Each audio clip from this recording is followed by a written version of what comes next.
మీరు నడుము నొప్పితో సఫర్ అవుతున్నారా? సో నడుము నొప్పి రావడానికి one of the main reasons disc bulge. నేను ఈ వీడియోలో అసలు డిస్క్ బల్జ్ అంటే ఏంటి, దాని లక్షణాలు ఎలా ఉంటాయనేది చెప్తాను. సో దట్ అది డిస్క్ బల్జా కాదా అని మీరు కొంత అవగాహన తెచ్చుకోగలుగుతారు. Hi, this is Satish Kadari, orthopaedic and sports physical therapist from Armoor. ఇది హ్యూమన్ స్పైన్. ఇవి వచ్చేసి బోన్స్, ఓకేనా. ఇవి డిస్క్లు, ఇవి నరాలు, ఇవి లెగ్లోకి సప్లై చేస్తుంటాయి. బల్జింగ్ డిస్క్ అంటే ఏంటి అంటే, ఇది నార్మల్గా ఉంది చూడండి. ఇక్కడ చూస్తుంటే ఇవన్నీ నార్మల్గా ఉన్నాయి, ఇది ఒకటి మాత్రం బయటికి వచ్చింది, బల్జ్ అయి ఉంది. దీన్నే డిస్క్ బల్జ్ అంటాం, స్లిప్ డిస్క్ అని కూడా అంటుంటాం.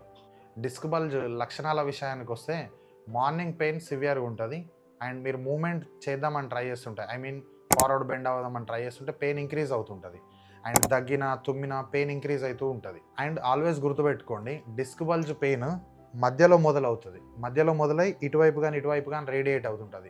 ఇది సైడ్ నుంచి మొదలవ్వదు, మధ్యలోంచి మొదలై ఇటువైపు కానీ రేడియేట్ అయ్యే ఛాన్స్ ఉంటుంది. సో ఇలాంటి లక్షణాలు కనబడ్డప్పుడు అస్సలు నెగ్లెక్ట్ చేయకుండా మీ దగ్గరలో ఉన్న ఫిజియోథెరపిస్ట్ని కలిసి ప్రాపర్ డయాగ్నోస్ చేసుకొని ట్రీట్మెంట్ చేసుకోండి. గుర్తుపెట్టుకోండి, మా దగ్గరకు వచ్చే చాలా కేసెస్ లేట్గా వస్తుంటారు. అది మజిల్ క్యాచ్ అనుకొని, జాయింట్ లాక్ అనుకొని లేట్గా వస్తారు. అది డిస్క్ బల్జ్ కాస్త సివియర్ అయిపోతుంటుంది. సో హీలింగ్ కూడా లేట్ అవుతుంటుంది. సో తొందరగా వెళ్ళడం వల్ల తొందరగా క్యూర్ చేసుకునే ఛాన్స్ ఉంది.